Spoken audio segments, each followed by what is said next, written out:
Watchers in the Fourth Dimension. I am Magnus Grill. Die, Bent-face! Let the talons of Weng-Chiang shred your flesh! Hello and welcome back to Watchers in the Fourth Dimension. I'm Anthony. I'm Julie. And I'm Reilly, and the beasts of darkness. I've made them larger and more savage than lions. And this episode, we're off to the Victorian era, where the Talons of Weng-Chiang will shred our flesh! But before we get into that, Julie's going to take a quick look at the mail. Perfect. All right, I believe most of our mail, if not all, is going to be from the Deadly Assassin. Our dear friend, Ellen Seiler, says, this one has always been a bit problematic for me. I didn't like it for the longest time. Over time, though, I came to appreciate the reinvention and the fleshing out of the Time Lord Society and the political machinations. The portrayal of the Master, willing himself to exist beyond the point of death, seems a retread of what we already saw with Omega, minus the singularity and the jelly monsters. But by gosh, Part 3 bores the pants off me. I get it. Yes, Doctor Who has the flexibility to be anything it wants to be, but I simply didn't enjoy it. Overall, the story does add a great deal of new context to the Time Lords and gives us new insights to their society, and those parts are fascinating. So for that, I'll award it 6.5 pretentious collars out of 10. Good metric there. Now, Chris Nelson says, to me, the most important episode of Doctor Who. We agree to disagree. Written by one of, if not the best, classic Who writers, Robert Holmes. It is almost as if the entirety of Who before was a prologue, and this is where it started. All right, that's getting a little bit much for me because I don't like to think that way of Hartnell. The epic serial scroll of the beginning, the first real glimpse of Gallifrey and its culture, despite the war games, Terror of the Autons, the Three Doctors, etc. This is where the mythology of the show would be established that would cast a long shadow even into the modern era. Rassilon, the 12 generation limit, the Matrix, Time Lord culture and society. It revitalized the Master, had a brilliant episode with a surreal environment. Was the Matrix a quarter of a century before the Wachowskis, and was Gothic before Goth? Witness the character actually named Goth. Nah. This serial had it all. First Doctor with no companion serial, and boy did Tom really show that he could handle it. This serial has everything. I kind of see what he's saying in that it does change the mythology of the show quite significantly, but whether or not it makes everything that came before seem like a prologue, I think I would disagree with that. I thought we had the discussion that serial was very loaded down with fan wank. We'll get to that. There's some more mail on that one. All right. Next, Mark Dunstan. Great story indeed. Episode 3, What a Scorcher. Tom Baker is great on his own, but I do miss Sarah Jane. But there is better to come. Hello, Leela. Agree. 100% agree. All right, next. Our friend, Kieran James Evans. I like it. A lot. But I did also manage to fall asleep the other week watching it. Not in part 3, as you might expect, but about 10 minutes into part 4. I blame being tired from work. The dialogue sparkles, and it's a good outing for Dudley this week. Agreed. The Matrix sequence is a bit Marmite, and I think my thoughts on it depend on my mood. 7.5 out of 10, plagues of rats causing subsidence. All right, next. Nick Rutherford says, wow, this one divided opinion among you three, just like it did back in 1976 when Vans voted it the least favorite of the season. I'd say it's my top half of the season. Love the exchange between Runcible and the Doctor. Have you had a facelift? Several so far. What's not to like?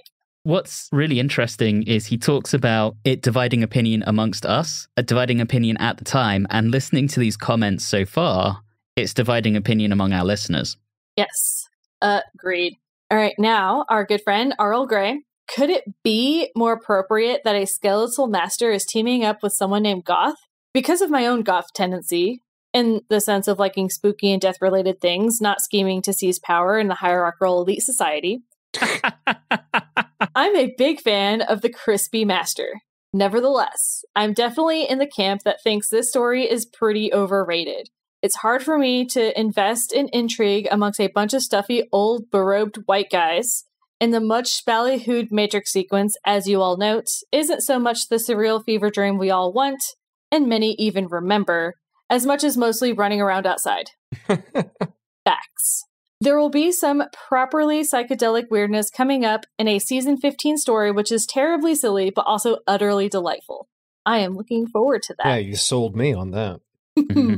Now, from J.M. Casey, here it comes, Reilly.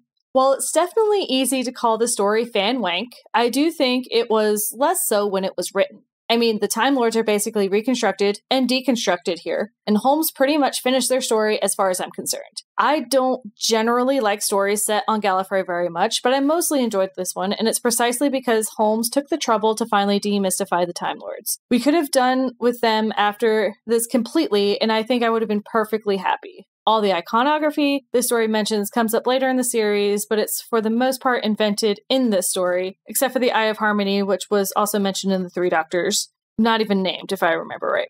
So is it really fan wank, or just Holmes coming up with a new set of traditions for the Doctor's people? One man's fan wank is another man's treasure, I guess. All right. Well, there you have it. There's won the argument that way. All right, Austin Patterson says, I love the way Gallifrey is presented in the War Games as this godlike society that's all-knowing and all-powerful, and yet also all boring and all dicks. Person after my own heart, man. I'm with you. In future classic stories, it becomes more like another Joe Schmo planet, and it loses its mystery. And I think that while this story doesn't have that, it begins Doctor Who down that road of exploring Gallifrey way too much. That I agree with, 100%. Fair. Completely agree. Yeah. All right, Beardo Beatnik says, love Bernard Horsfall. We'll watch any Who with him in it, but this story is so lame. 5.5 slashes of Rassilon. Also, Anthony seems more snarky than usual. Maybe I was just in a snarky mood that night, or maybe I've taken on the role of the snarky one from Don. Not sure which. We'll see.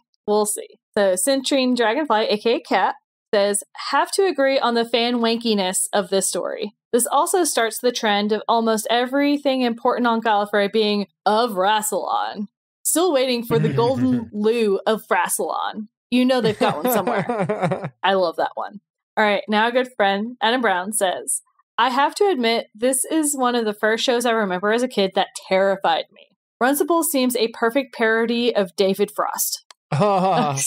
Sorry, I got that. Yeah, that's good. I see that. That's good. Anthony has an advantage, as do UK watchers. The mocking of UK Parliament is hilarious. He even carries a black rod. Bless the BBC for finally putting all the shows on iPlayer. I've delighted in revisiting your whole output whilst being able to watch along. Thank you for continuing. I would have understood you stopping, but I'm happier you have than is probably healthy. Keep on reversing the polarity. Woo! Glad someone loves us. And last but not least, David Patty says, I think there's something I need to bring to your attention. I noted that a new podcast had dropped and thought, I've got some things to do. I'll listen to it in the car. So I loaded it up and everything was fine until near the end. And then Reilly said, fan wake sandwich. At that point, I nearly lost control of the car. Managed to control myself, but the phrase has been making me laugh off and on all day. So some kind of warning for those driving or operating machinery. Enjoyed this one too. The three of you work together, and although I'd rate Deadly Assassin a lot higher, I liked the discussion. And I'm glad you made it safe, David. And that is the mail. Well, I'm sure it won't be too long before we're faced with another fan wank sandwich. Do we need to put a warning on our episodes? Don't listen while driving. Maybe. Anyway, moving on to the Talons of Weng-Chiang and heading behind the scenes. Robert Stewart Banks, the writer, had really impressed producer Philip Hinchcliffe and script editor Robert Holmes with his work during season 13, in which he wrote both The Terror of the Zygons and The Seeds of Doom. The latter of these was delivered on a highly compressed timeline, leading to the production team wanting to invite him back for this season, season 14. Stewart wanted to avoid an outer space setting and suggested a storyline which took place in an isolated village in which the residents had come under a malign influence. In his initial storyline, he took influence from Village of the Damned and the Stepford Wives. Holmes suggested to him that the villain of the story should be a time traveler from the future. At the beginning of May 1976, Stewart was commissioned to provide a storyline for a 6-part serial called The Foe from the Future, intended to serve as the season 14 finale. Originally, the production team thought that a new companion might debut in this story. However, by the time the commission came along, the production team was now planning to retain Leela through to the end of the season. With that, she was included in Stewart's outline. 1 month later, Stewart submitted his storyline, and Robert Holmes, having completed work on his own Doctor Who script, The Deadly Assassin, left on a family vacation, comfortable that the rest of the season was proceeding well towards production. Unfortunately, while they were away, Holmes's wife fell ill, which unexpectedly prolonged their time abroad while she recovered. When Holmes returned to England in August, Stewart had left him a message explaining that he had taken a new position as script editor on a Thames television programme called Rooms, and as such he would be unable to write the scripts for The Foe from the Future. And it was back to the drawing board for Doctor Who's season 14 finale. With no time to find a replacement, it was agreed that Holmes would write the season finale himself, and he was formally commissioned on November the 12th, with the story initially titled The Talons of Weng-Chiang. With no certainty that either of them would remain on the show, Hinchcliffe encouraged Holmes to write whatever he wanted. The only idea he vetoed was the suggestion that the villain of the piece might be revealed as the Master. With nearly free reign, Holmes transplanted Stewart's basic ideas to Victorian London, a setting he had been keen to use ever since he was writing The Deadly Assassin, when he considered using it as a backdrop to the climax of that story. Holmes drew inspiration from Jack the Ripper, as well as Sir Arthur Conan Doyle's Sherlock Holmes, Gaston Leroux's 1910 novel The Phantom of the Opera, the 1945 horror film Dead of Night, Wilkie Collins's The Moonstone, and Sax Rohmer's Fu Manchu canon. Quite the selection there. During the scripting process, Holmes consulted closely with director David Maloney, allowing Holmes to structure the plot so that location filming would feature more prominently towards the start of the story, enabling Maloney to start his planning and pre-production early. We have, of course, seen Maloney many times before. This is actually his 8th and final time in the director's chair for Doctor Who, and he started that journey with Season 6's The Mind Robber, and we most recently saw his work on The Deadly Assassin earlier in the season. By the start of November 1976, the BBC confirmed that Hinchcliffe was moving off of Doctor Who to be replaced by Graham Williams. This meant that Hinchcliffe would face few consequences for overspending, and so he decided to open up the show's budget on the Talons of Weng-Chiang, allowing for significant location filming, including night shoots. As production ramped up, the remainder of the key production staff included the return of Dudders, because of course, Krista Oily-John continued as production manager, and this was set to be his last outing in that role on the show, and he was meant to do the entire serial. However, Hinchcliffe's indifference to the budget led to a considerable amount of stress for our outgoing production unit manager, who was charged with keeping an eye on the budget. And as a result, he was replaced for the final leg of the schedule by John Nathan Turner, who was already due to take over the position in season 15, and that's a name we're going to hear a lot of going forward. Joining them in the behind-the-scenes work, John Bloomfield returns to provide costumes, having previously worked on The Face of Evil earlier in the season, and this would be his last time working on the show. Another valedictory outing came from designer Roger Murray Leach, returning for the 7th time, and we first saw him and his work on Season 12's The Ark in Space, and most recently saw his contributions on The Deadly Assassin earlier in the season. Murray Leach was put to good use, as during location filming in Wapping, residents had been asked to avoid parking their cars on the street, but cast and crew arrived to find a resident's Porsche in full view. Thinking on his feet, our designer covered the car in a tarp and draped it in hay. And additionally, during the shoot, a little funny anecdote that I read and quite liked, so I thought it was worthy of mention. The team was approached by local police officers who asked to borrow a prop corpse in order to prank one of their junior colleagues. I always liked that story. Once production on the serial was completed, the show's 14th production block came to an end, and with it, Hinchcliffe's time on the show. Robert Holmes will remain for the first half of season 15 to help Graham Williams with his transition into the producer's chair. On broadcast, The Talons of Weng-Chiang was pushed back by an additional 10 minutes, airing at 6:30 p.m., starting on February the 26th, 1977. Real quick, I haven't mentioned it before, but the way you Brits do television is very odd to me. Just randomly pushing things back by 10 minutes, very strange. Yeah. I mean, scheduling's pretty fluid. Keeps Mary Whitehouse happy, I guess. The story concluded on April the 2nd, wrapping up the show's 14th season. During the hiatus, Tom Baker suggested that the next season of the show might be his last, and that would not be the last time he would make that suggestion. Kind of turns into a running theme with Tom. And that takes us into this episode's short summary, and because you haven't heard enough of my voice, it's with me this time around. In this story, we travel to the 19th century to face a foe from the 51st. How very Stephen Moffat. Robert Holmes gives us one of his best double acts of all time in Jago and Lightfoot, who help the Doctor and his noble savage Leela defeat Magnus Greel, the war criminal deformed by his own time travel experiments. Throw in a significant amount of racial insensitivity about the Chinese, put a white man in yellowface, and there you have the Talons of Weng-Chiang. Oh, also a giant rat. And did I mention that this is somehow considered one of the best Doctor Who stories of all time? I see what you did there. Let's talk some racist shit. Yeah, basically.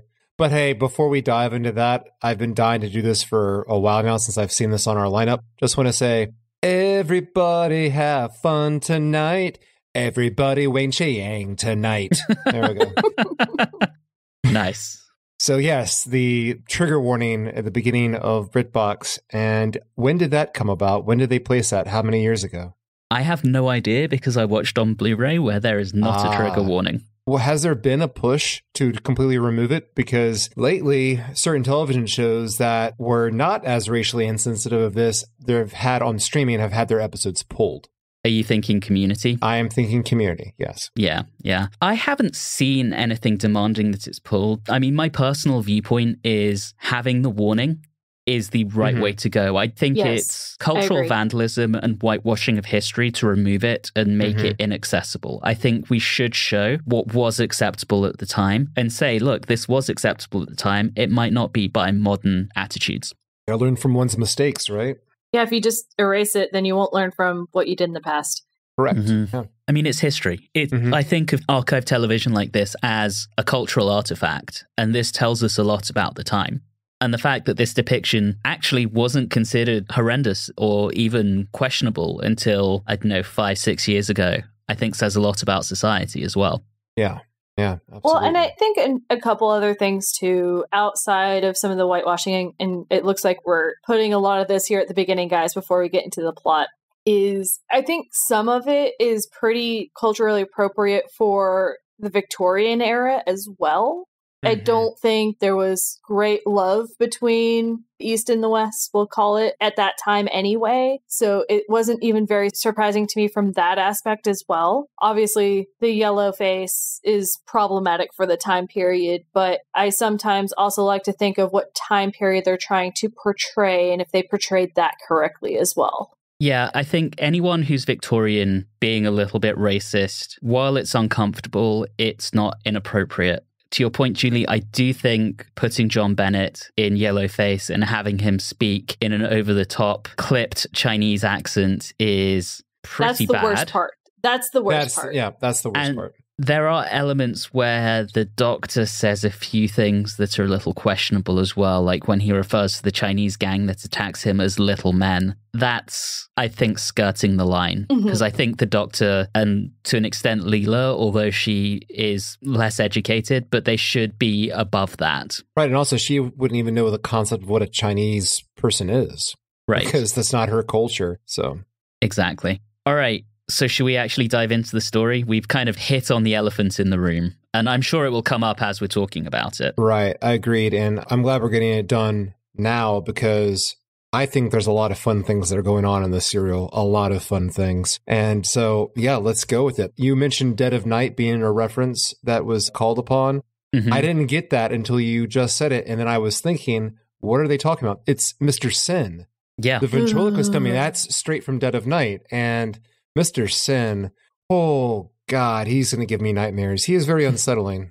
Yes, he is. Let's talk about the opening to this because we open on the theatre and everything about that tells us this is Victorian England. You look at the audience, you look at the type of shows, it sets the scene really well. You can see where the money that they were overspending went on this serial. I can see the concerns because it looks good. It looks period appropriate. And it's from there where we very quickly introduce to Chang, who obviously we've already mentioned is John Bennett in Yellowface, and Mr. Sin, which we soon see nod on its own, which is creepy as hell. Obviously, I don't think I have the background of that particular film we were talking about, but he's one of the creepiest puppets. You know, obviously they've used it time and time again, right? In a lot of these type of things. The Goosebumps series has done stuff with it. Buffy the Vampire Slayer has done some stuff with it. And this one is probably one of the creepier versions I've seen. Yeah. And what's great about it is that before, with these type of ventriloquist doll come to life stories, it's usually just a doll. But we learn a bit later that there's something underneath that outfit and that mask that's probably even more disturbing than just being a reanimated doll. My only problem that I had with him was he would go around killing people, but he didn't move very fast. And I was very confused of how he killed people. He snuck up on him because he's so small. They didn't see him coming. He's such a rambunctious little, murderous little person. Made me miss Bach from The Demons. But see, Bach was so much more fun, and he seemed to have a little more cheerfulness in his... He's more mischievous. Violence. Yeah, more mischievous, and I like that. Sin is just straight up, like, sociopathic murderer. He gets a lot of enjoyment out of his murder. I do want to give a shout out to Deep Roy, who played Mr. Sin, who we see in a ton of other things. He's notable as the Oompa Loompas in Charlie and the Chocolate Factory, the Tim Burton version. Yeah. Oh, wow. He's Scotty's little helper in the J.J. Abrams Star Trek movies. And he's been in a ton of pretty cool stuff. He's been in a couple of Star Wars movies, The Neverending Story. Oh, wow. He actually did a lot with Tim Burton. He was also in Planet of the Apes, Big Fish, and Corpse Bride. So he goes on to do some fairly big things after this. That's a resume. Yeah. All right. But let's get to the Doctor and Leela making an appearance. And for once, we really, truly have the Doctor telling Leela, but you can't wear what you're wearing. Yes. I love their costumes in this story. Yes. I mean, it's really on the nose that we're going Sherlock Holmes here. Oh, it's a hit you in the head type of Sherlock Holmes things. I love her first outfit because the Doctor was smart enough to be like, well, she probably won't want to wear a dress. Right. And that I really appreciated. And I love the interactions. I love how Leela says, "This is a big village. What's the name of the tribe here?" And the Doctor responds with such glee, "Cockneys." It's wonderful. Yeah, the repartee in this is quite good. So quickly they clicked, Yeah. I feel like, in this story especially. And it's the Robert Holmes dialogue. Yeah. It's amazing to think that Louise Jameson thought about leaving Doctor Who at the end of this. Her contract was going to come to an end. Graham Williams came to her and said, "Hey, I would like to keep you on." And she basically said, well, there are two things. Firstly, you're making me wear these incredibly uncomfortable brown contact lenses. I don't want to do that. Secondly, Tom hates me. And he said, all right, I'll get rid of the contact lenses. And she agreed to stay on. Yeah, 1 out of 2 ain't bad, right? Yeah. But given how he basically didn't like the character and kind of took that out on her, I think it's really impressive that that doesn't really show on screen. Yeah, it does appear that they have a good chemistry on screen, which is, I guess, a testament of their acting. Yeah. But speaking of the Holmesian dialogue, can we talk a little bit about Mr. Jago? Oh, yes. Wow, the lines, the words, the variety of words. He's very verbose. Yes. I don't think he knows what most of those words mean. I didn't. And I have to say, I am actually not a fan of Jago until he gets paired up with Professor Lightfoot. Then I adore him. But before that, I can't handle it. It's too much. It's too over the top for me. It's such a classic character, though, right? Like the stage or the theater owner kind of got a little bit of a carnival barker thing about him. I just love his back and forth with the stagehand about going down the stairs and accusing him of being drunk about the things that he saw downstairs. And he said, not a drop. Well, maybe it's time you started. Yeah. I almost think his big personality, Julie, that you struggle with is almost like intense method acting. He has to be this larger-than-life personality on stage, and he's become that off the stage as well. To me, it kind of works. Look, I mean, he's a promoter off the stage, too. I mean, he's a walking advertisement. He has to be for his business. Yeah. He just annoyed me to no end. And I get that that's part of what he's supposed to do. But now, are we going to talk about, like, we're up against these women?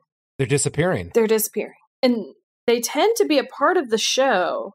At least in the beginning, At the yeah. Well, I mean, as audience members that are used for little tricks. And I don't know, I would definitely see them perform. Like, I'm waiting to see Mr. Sin headlining at the Bellagio doing this, like, right after Siegfried and Roy, right? That would be wonderful. And I thought the magic they showed on screen was good and appropriate for the time period. So a husband of one of these women has disappeared, and he accuses the mesmerism from the show from the night before. And it's quite kind of sad because you really do feel for him. Like, his wife is missing and no one seems to care. Everyone's just kind of like, yeah, man, 19th century London, women are disappearing all the time. One of the frustrating things I find in this serial as well, and I think we did actually get one woman with a speaking role in this episode, but she's We did. like the female yokel. Would you consider Yes. her? Okay, yes. We don't get a country yokel, but we do get an old crone. So do we want to change it up?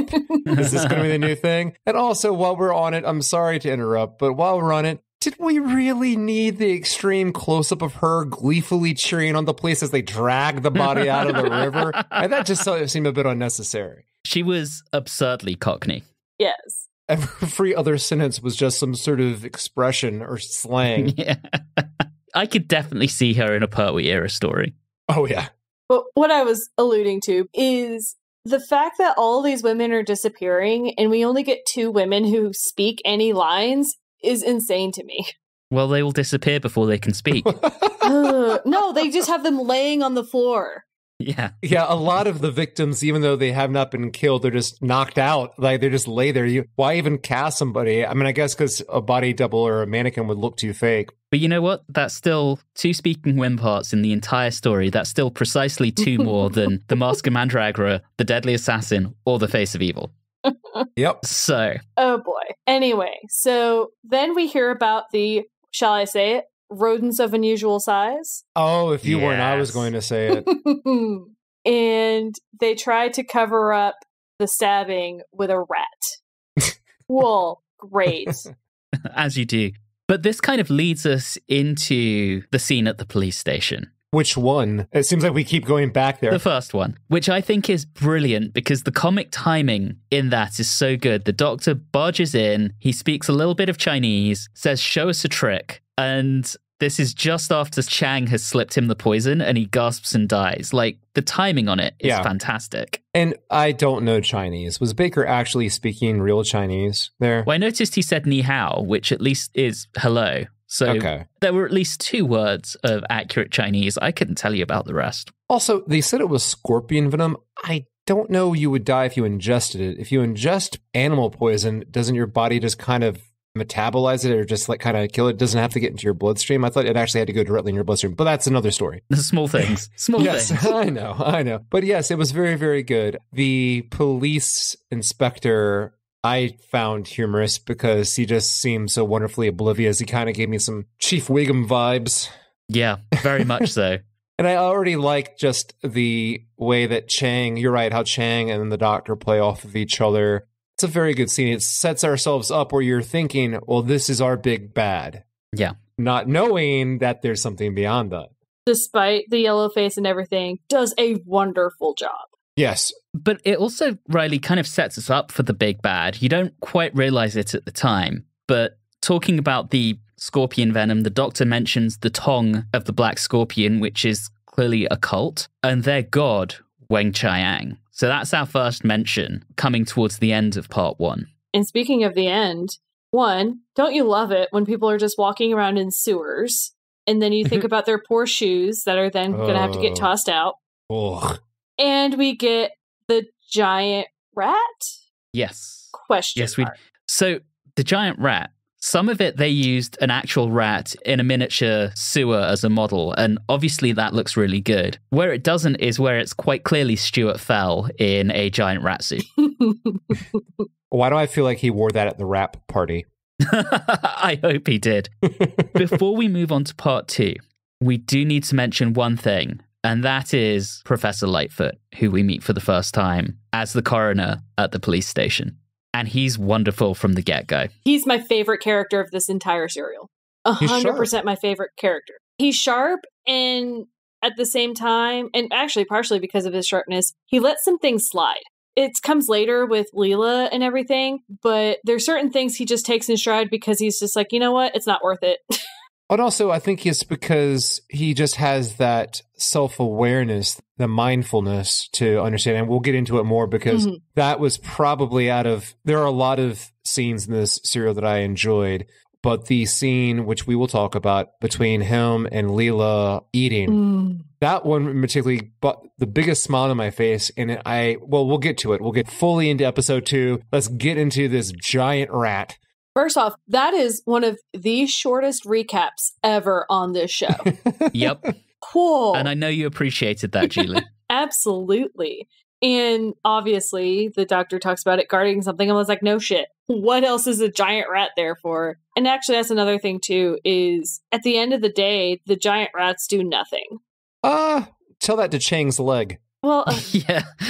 I don't know. I thought they were underutilized. Yeah, fair. And I think they were limited by the fact that just a guy in a giant fuzzy rat costume. I don't know what else we want to talk about, but I wanted to talk about one quick thing. I know we talked about dialogue, and there is a lot of wonderful dialogue, but there's also a lot of confusing dialogue, as we've mentioned. And one of them in particular was, "You're a pixelated leprechaun."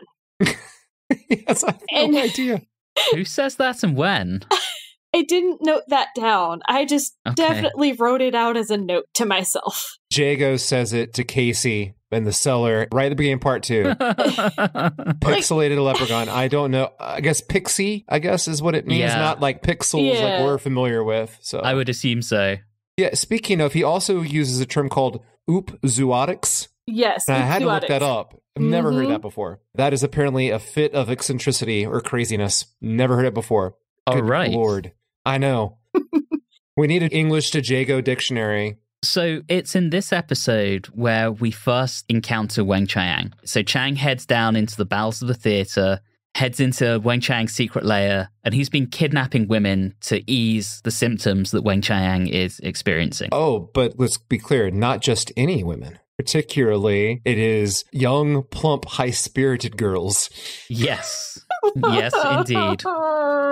But this leads to something that's really interesting to me, and that's the first ever mention in the show of time agents. Oh. And I mentioned Moffat in my short summary, but he comes back to a few things in this a lot. He loves time agents, made Captain Jack one. Right. He loves the 51st century, where Weng-Chiang is from. Specifically, the girl in the fireplace, the scenes on the ship happen in the 51st century. Captain Jack is from the 51st century. I think River Song spends some time there. The backstory of this is something Moffat comes back to in his version of Doctor Who repeatedly.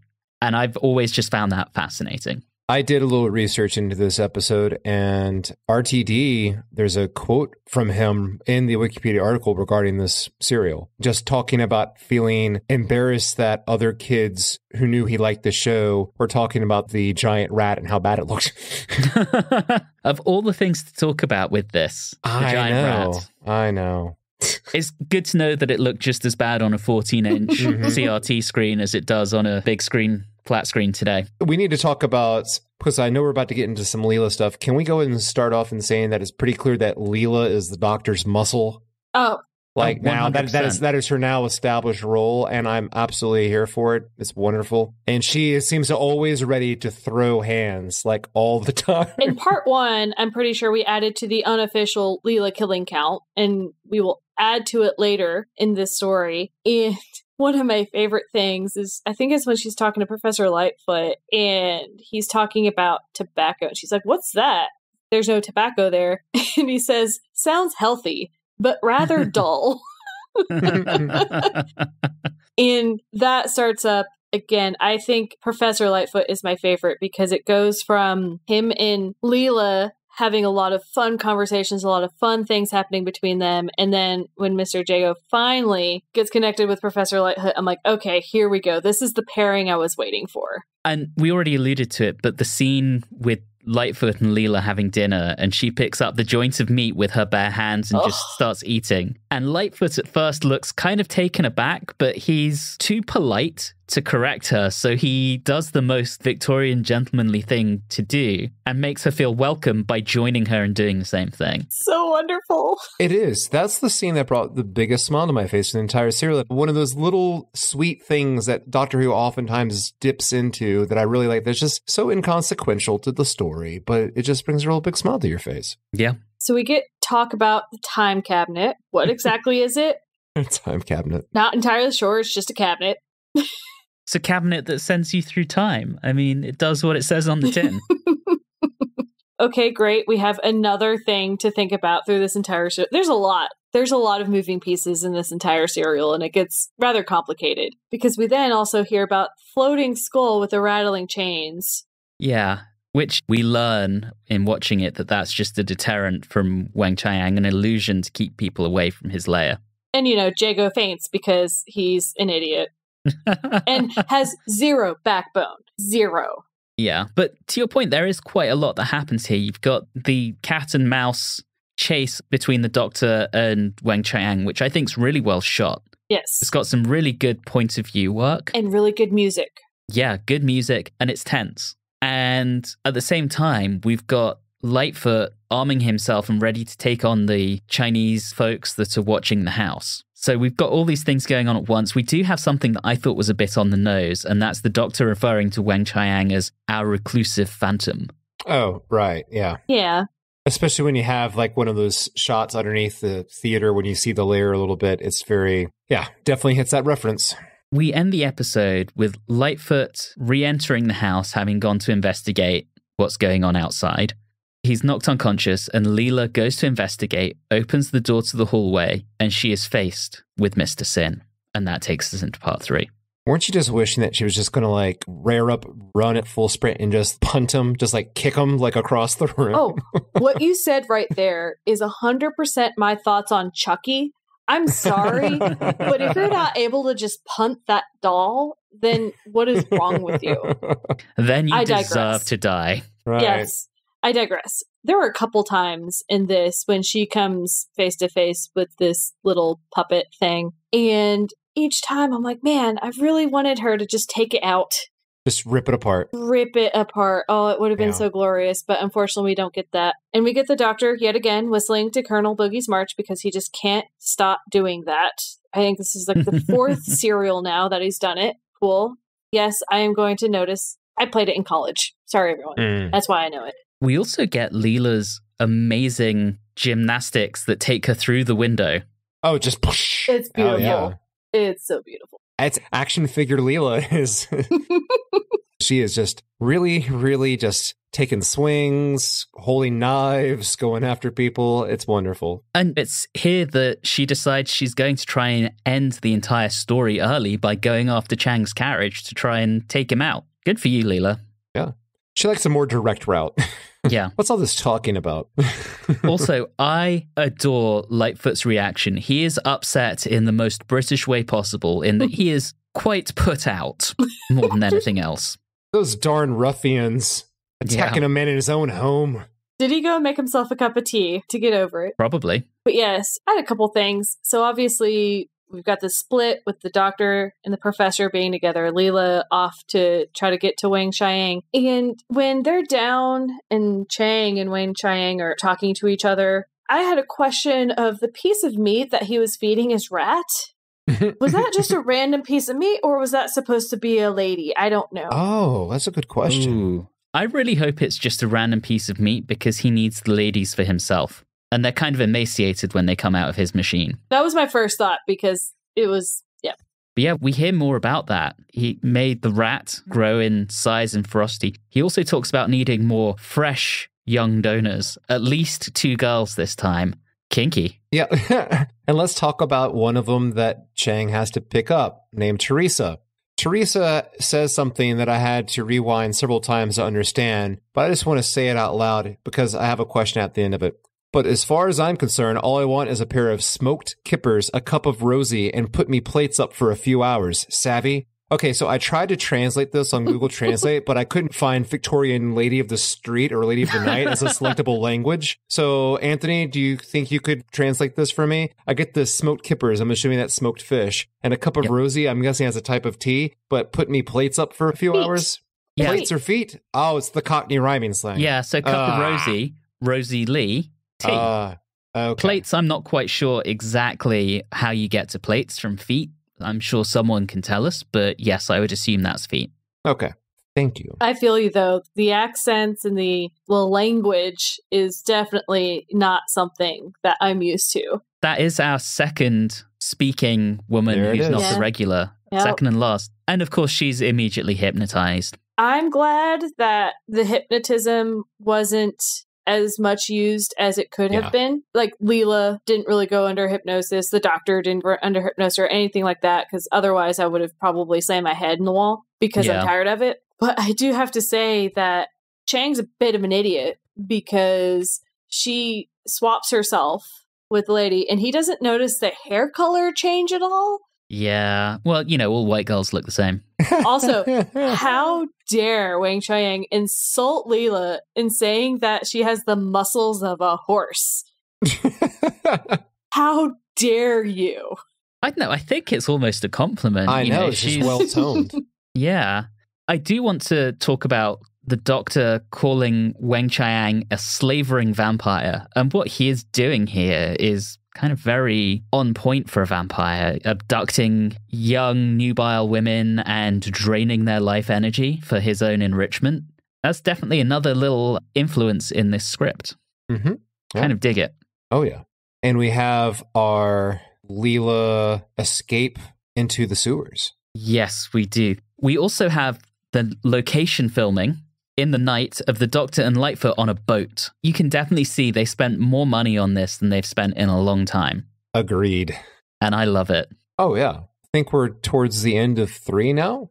Yes. And of course, we'll move it into part 4. Obviously, Leela's trying to escape. She's getting caught by the rat. She screams a little.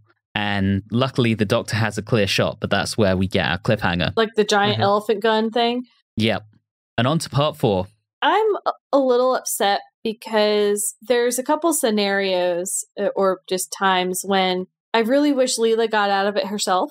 I know it's not realistic that it's going to happen every single time, but the biggest reason why I'm mad at this one is because she's not saved by cleverness. She's saved by someone with a gun. Yeah, and it's like she's a warrior, so find a way to have her fight off the wee beastie herself. And I understand maybe not her being able to kill it because, it is much bigger and she didn't have a weapon. But to at least be able to get past it, as a warrior, you should be able to do that. And I actually have a number of objections to how they handle Leela here, because the clothes they've put her in are virtually see-through at this point as well. All right.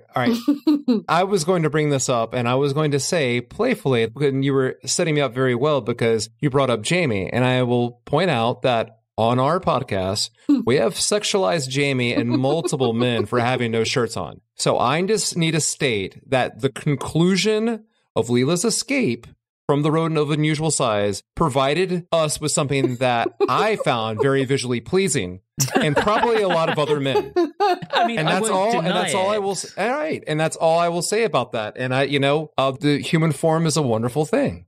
That is all. I won't deny that Louise Jameson was extremely good looking and, yes, very appealing, but I think it goes back to characterization here. If you're going to kind of really denigrate her character by not having her be able to get past this giant rat, despite supposedly being a very, very skilled warrior, don't also then objectify her. It just feels like a lot to do to her at once that kind of goes against the idea that this is a strong, bold character. I was going to say, but also at the same time, it makes sense because since she had to change clothes first with the other woman, obviously she would have had to get out of the current clothes that she had. So there's a lot of things that detail-wise, it's something that you can't really get past unless you do something along the lines of, again, letting her actually get out of the situation herself, because that would have helped, But come on, costume department, make them a bit thicker. It's funny you say that also because I oftentimes, as I try to find quotes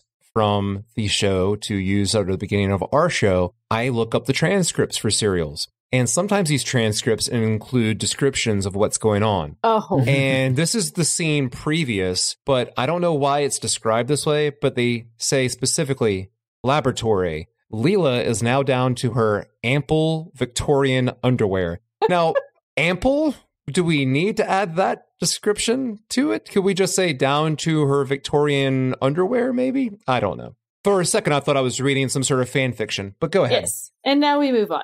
But we do have Lightfoot being nice enough to get her new things.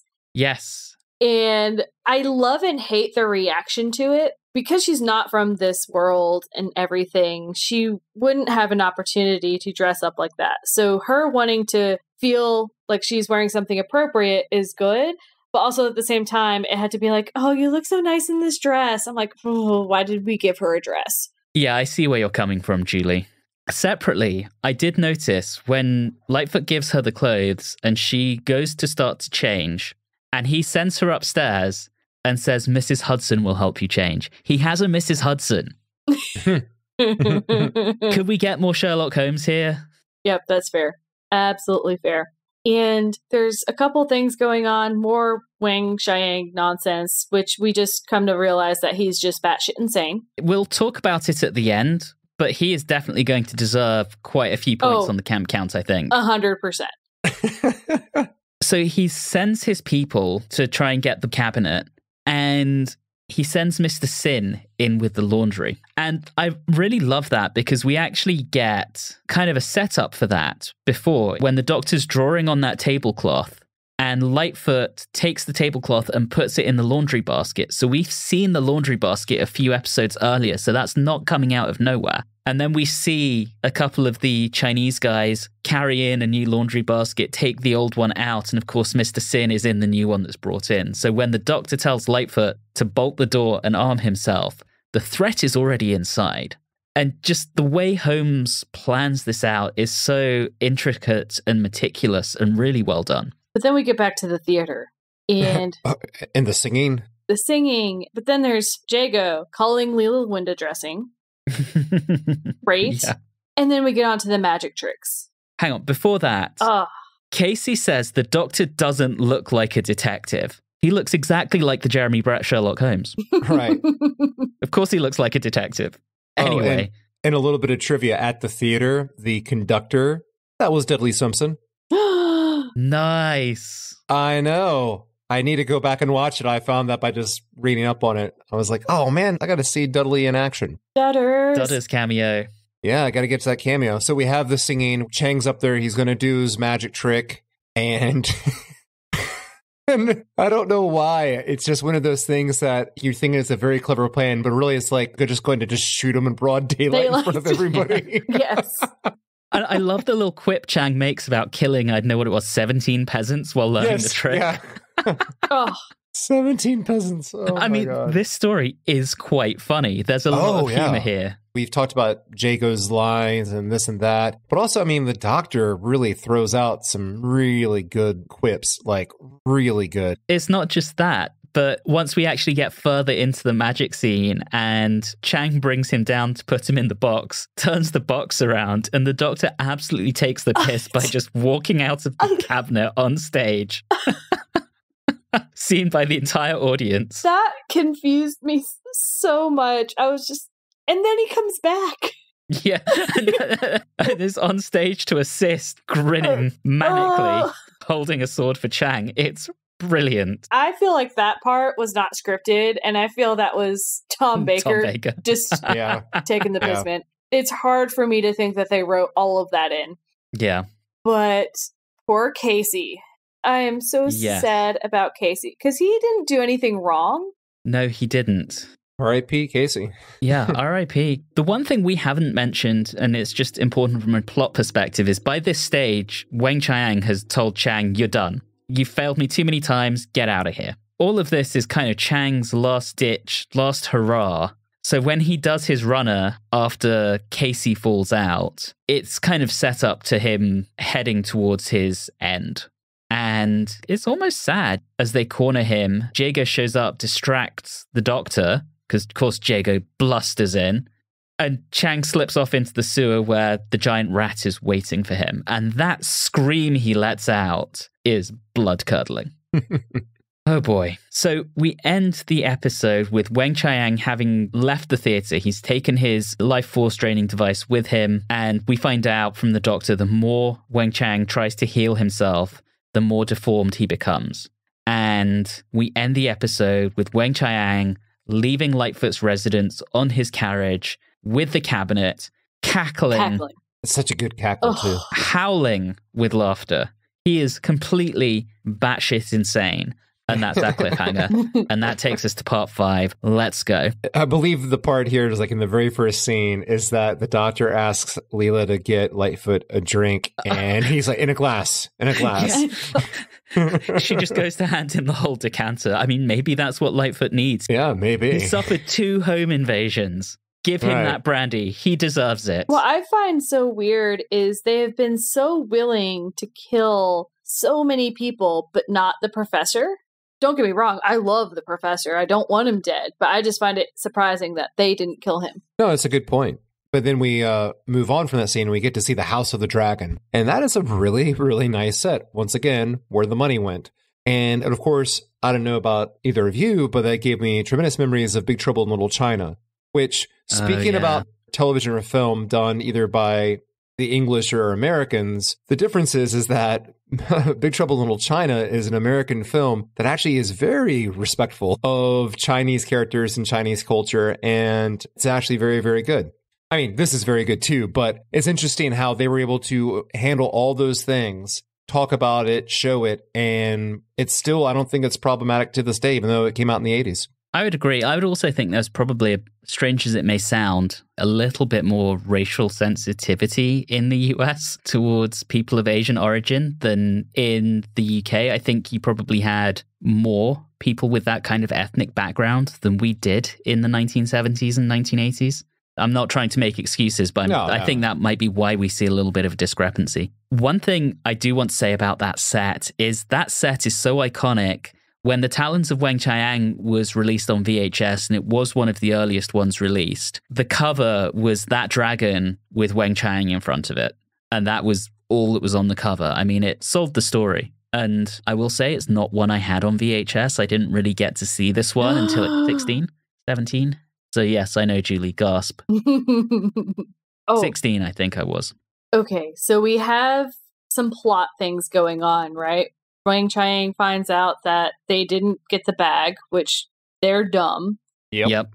And it has the lattice they need to activate the time cabinet. Idiots. But then we have Leela and the doctor trying to find out what's going on. And we have a callback to, I think, the second doctor and Jamie, when the doctor is telling Leela to be quiet. And then he's the one who falls and knocks something over. Oh, yeah, that's very, yeah. Speaking of that, there's a great part here in this episode or this part of the serial where I really enjoyed that Leela has the line where she says that you ask me so that you can tell me. Yes, and it's great because it shows that she isn't just muscle, she isn't just fierce warrior. Now she's starting to understand how the doctor operates and plays people a bit. And so that's really good because now it's showing that she is gaining some perspective and the ability to know him better so that she probably won't be as necessarily as influenced by him. And if this were an episode of Rick and Morty, there'd be a comment about her figuring out the tropes of the show and becoming self-aware as a character. There's a lot in this episode I love. There's a lot of background and a lot of small little things. Firstly, we have the doctor saying, "Elementary, my dear Lightfoot." Love that. We have the background on Mr. Sin. Which is disturbing and weird, but crazy and fun. Yeah, it's a bit of an exposition dump because it tells us a bit more of the world building of the 51st century and how Mr. Sin was a toy that went wrong and nearly caused World War VI. That's one hell of a toy. I know. Bonkers. The other thing I noticed when Weng-Chiang starts raging at his people for leaving the bag behind, he makes one of them, who's called Lee, poison himself. And the poor guy is wearing a wedding ring too. So again, if this were Austin Powers, there would be a little vignette to his wife and kids at home getting the news that he was Yep. he was sadly poisoned with scorpion venom. I thought you were also going to say that when Chang lets out his blood-curdling scream in the sewer as they walk away, him saying, "Help, I'm not dead. I'm not dead yet. Just this rat has gnawed off my leg." I'm just very badly injured. Which is where we find him in the opium den. And of course, he's in an opium den. That is a perfect talking point. And I know we don't want to get back to it because we talked about it at the very front, but I feel like we can't just overlook this. There's a lot there. And it's interesting how that can be seen as a problematic portrayal. But as we talked about the whitewashing of history and like just overlooking things, in case I'm not going to go into the history of how opium was used, Yeah, but everyone knows. So I think it's fine and accurate to show that. And also, he's not an addict. I think his goddamn leg got gnawed off by a rat. And he's like, well, I need a painkiller, and I'm also a criminal, so I'm not going to go to a doctor. If I can find opium, I'm going to use it. I'm dying anyway. It also ties into the rather complicated history and kind of less taught history that the British had with China and opium, where... Oh, no, that's what I was referring to. yeah. I can give you my potted history where we went to China and said, "You're going to buy our opium." And they said, "Oh, no, thank you. I don't think we want our people to be entirely hooked on this drug." And we said, "Okay, we're going to go to war with you." Somehow we win that war. We force them to buy our opium and they say, "Okay, anything else you want?" And we go, "Yeah, Hong Kong, please, actually." That's the Opium War. So without really touching on it, it's kind of our fault that Chang is smoking opium. Yeah. Yeah. And I don't want to just continue what we're talking about Chang, but we also get finally Lightfoot and Jago pairing up together. Yes. And it's glorious. It's not until about halfway through part 5, and yet they are considered to be one of Holmes's best double acts, to the point where they actually considered a television spin-off with the two of them in the 70s that didn't get made. But guess what? Big Finish. Big Finish did something like 14 seasons of Jago and Lightfoot. 14 seasons. They're actually very good. I could believe it. 14 seasons. And they even do a Jago and Lightfoot and Strax. Oh, that sounds really good. Which is just as glorious as you would expect. With my knowledge of 70s television history and how, the type of productions that were made, when you said they were going to do a spinoff, I was really hoping you were going to say they were going to do the Jago and Lightfoot Variety Hour. That would have been amazing. Yes. All right. I love them because they go off to follow the Chinese and then immediately get captured by them. They are kind of terrible at sleuthing. Oh, yes. Yeah. And then the interactions are really, really funny when Lightfoot's not going to give anything away and he says, "Do with us what you want." And Jago's like, "Steady on, old chap." Oh, and then when they get in the dumbwaiter together. Yes. And immediately get captured as soon as they come out of it. They are brilliant. Oh. All right. We are getting towards the end and we have the Doctor and Leela in Lightfoot's house, having found that they're gone. Leela is trying out a few things that could be used as weapons. She's trying to use the golf club as a spear. And from behind her, Weng-Chiang tries to drug her from the window using Rohypnol, but has to come into the room to get her. And... oh, then the reveal. The Yes. Phantom of the Opera reveal. Yeah. his face is really well done. Yeah, it really is. I think that's some good makeup. It is. Agreed. And I do wonder if they made the actor playing him wear that underneath the whole time, Michael I hope Spice. Not. I don't think so. I hope not. That would have been uncomfortable. It certainly would have been. All right, part 6. Oh, boy. It's been a while since we've done a 6-parter, guys. I know. It has. It's a marathon. Oh, we do have one other thing I wanted to touch on in part 5, and that's just that little conversation between the Doctor and Leela where he says that he should have taken her to Agincourt. Oh, yes. yeah. I love that. Yeah, she's always up for a scrap, man. She wants to get into a fight. I will tell you right now, I am starting to develop feelings for Leela of the Jamie variety. That Juliana. Oh. Yeah, so just wanted to throw that out there. So we'll just see how that goes. But wow. Reilly gets his first Doctor Who crush of Classic know. Who. Yeah. Of Classic Who. Okay, Yeah, okay. we'll be clear on that.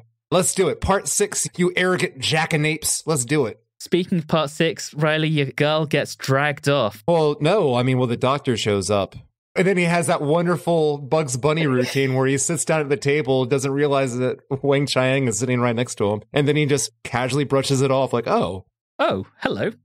Yeah, basically. I actually really like the two of them facing off against each other because Weng-Chiang's over-the-top intensity balances really well against the Doctor's flippancy. Yeah, his casualness.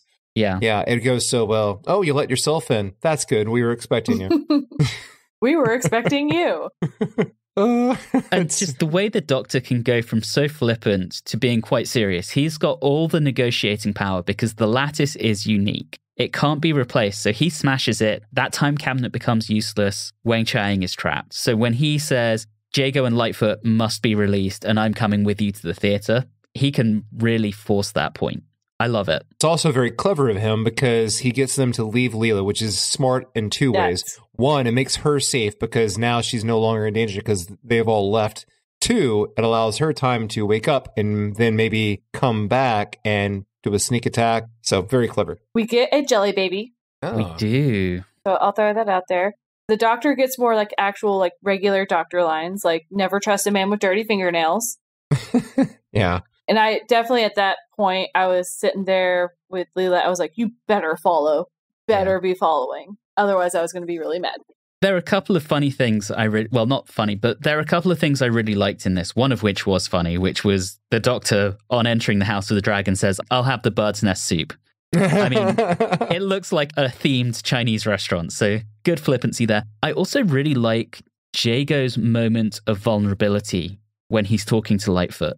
And for all his bluster, he admits to Lightfoot that he's not particularly brave. It's like you've got these two guys who are very quickly becoming friends, and one of them, who is kind of a ridiculous character, is opening up and letting some of that facade drop and showing who he is underneath. I really like that. Now we have the Doctor calling Weng-Chiang out on his shit. Yes. Of simple, old-fashioned cannibalism. Wonderful. And then we find out that his name was Magnus Greel. Yes. I like Magnus, but yes. The first man to travel through time and believes that his experiments were a success. He killed 100,000 people in the name of science. Yeah. Ugh. And mutilated himself. Insane.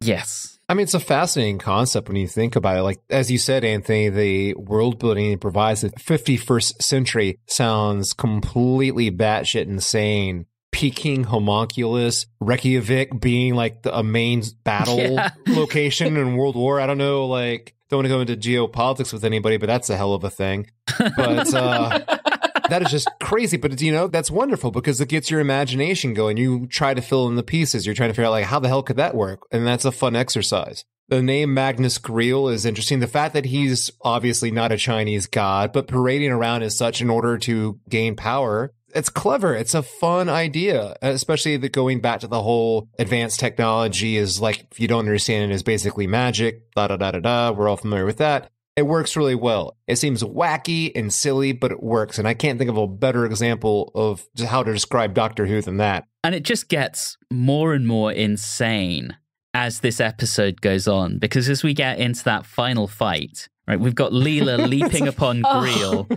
He's going to drain her. She calls him bent face. Oh, bent face. And then we get the iconic, let the talons of Weng-Chiang shred your flesh. It's so campy. It's brilliant. Very And cute. Sin sitting in the dragon, just snorting away, having the best time just shooting at anyone and anything. It's bonkers. It really is. It's absolute bonkers. We get Robert Holmes going back to his old tricks. You think about the arc in space where you had the thing in part 1 that descended from the ceiling and couldn't shoot at 2 objects at once. The dragon has the same issue. Right. And they do the same thing with distracting it. And then Leela does that in order to get the gun, and then it's like, well, I've never shot one before. And I adore Leela, but I'm like, you should be able to tell how to aim different types of weapons. And you should know aiming at a floor is not going to work. We've seen her fire crossbows and we've seen her fire energy weapons in the face of evil. So that is a miss on Leela's character for me. But yeah, the whole thing is just... Yeah. The other thing is also when Leela couldn't take on the puppet at the very end, and the Doctor had to be the one to take out the puppet, I was like, come on, give Leela something.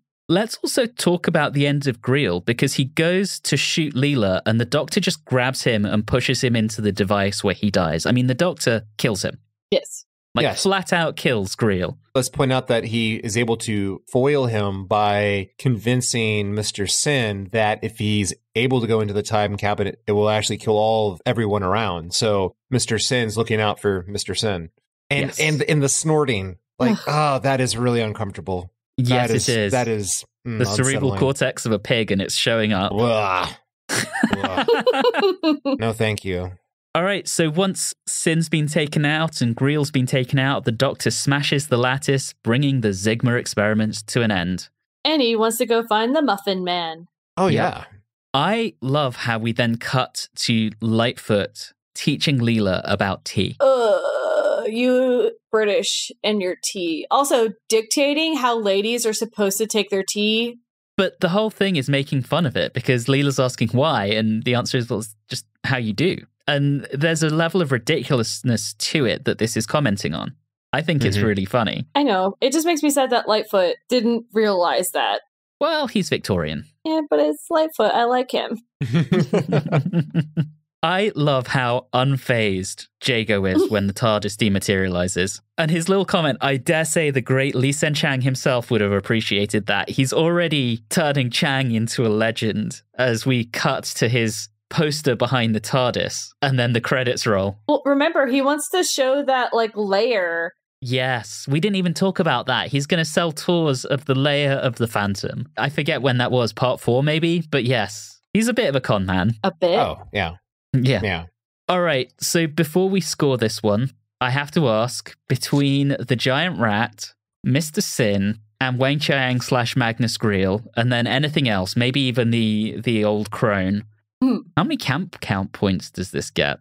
I'm only willing to give points for Greel / Weng-Chiang. I don't think any of the other ones would count as campy to me personally, but I will give a lot for Weng-Chiang. I will give him 5. I'm actually gonna overrule you. Well. Change. I don't normally do this, but I feel like the giant rat deserves a point. I feel very strongly on that. Overrule me, you arrogant jackanape. I know. How dare you? I know. I'm okay. I'm okay with doing 6 in total for this story. All right. 6, which ironically is also what we gave to the last season finale, The Seeds of Doom. So that's about right. No, that's about right. Because he was also a crazy, crazy man. Yep. Let's go ahead and rate this one. And Julie, you get to go first. Obviously, we talked about the elephant in the room, so I don't really want to harp on that too much because that's not how I'm going to address this story from a pointing perspective. But it's still not one of my favorites. It is a bit long. There's some filler. Not to say that I don't enjoy it, but while Leela had a lot of things to do, they cut her off before she could really be a badass and do what she needed to do in a couple different places, and I didn't enjoy that aspect of it. Obviously, you hear that I love Professor Lightfoot, and that Jago grew on me after a while. Obviously, it's very Sherlockian, or Holmesian, I guess is the better way of putting it. I just wanted to go a little crazy on the other end there. And the rats were not well realized. And I personally didn't really like the purpose that they served, but, they argue with me about Chang. So I am going to give this 8 creepy pig puppets out of 10. Okay. Reilly, let's hear yours. I can separate myself from the difficulties that modern audiences would have with this serial, but I can understand if others cannot. So I just will go ahead and put that out there. I really enjoyed this. Everything looks really good, obviously outside of the rat, but I'm willing to overlook that. This is just a wild and fun serial. Leela's really coming on strong. The Doctor is nailing it with his Bugs Bunny wit even more than ever before. It's fun. It's clever. I would say maybe it could have been trimmed down to 5 episodes, but that's about it. It's great plot, great characters, wonderful sets, lots of humor. I really did enjoy this one, so I'm going to give this one 9 young, plump, high-spirited girls out of 10. Wow. Well, I have to be honest, I think I would be in agreement with Reilly. There's a lot to like here. It is well scripted. The dialogue has some real zingers. I think Tom Baker and Louise Jameson are on fire on this. Not literally, of course. I think Jago and Lightfoot, what a pairing. There's some wonderful camp, and I kind of love all the tropes it goes for. However, I'm not sure I'm quite able to let the elephant in the room drop quite as easily as the two of you. There was an element of this that made me kind of uncomfortable watching it. And I would say it did impact my enjoyment. So I think if I could divorce that from it, I probably would be in line with Reilly and give this a 9. But I think, in all honesty, this probably knocks maybe a 1.5 points off of it for me. So I think I'm going to have to go for 7.5 wizened old crones getting excited about a body in the river out of 10. Which gives us a story average of 8.17, which it's not the best we've had, but I think that's a solid showing for this. And where that fits with the rest of the season, you're going to have to wait till next episode to find out when we do our season retrospective. Although those of you who are really keen could go back through the other 5 episodes and figure it out. I'll leave that up to you if you want to spend your time doing that. All right, as mentioned, we will be back next episode for our Season 14 retrospective. Thank you, as always, for listening to us ramble on about the Talons of Weng-Chiang. And, of course, as always, we will be back next time, so thank you and have a good one.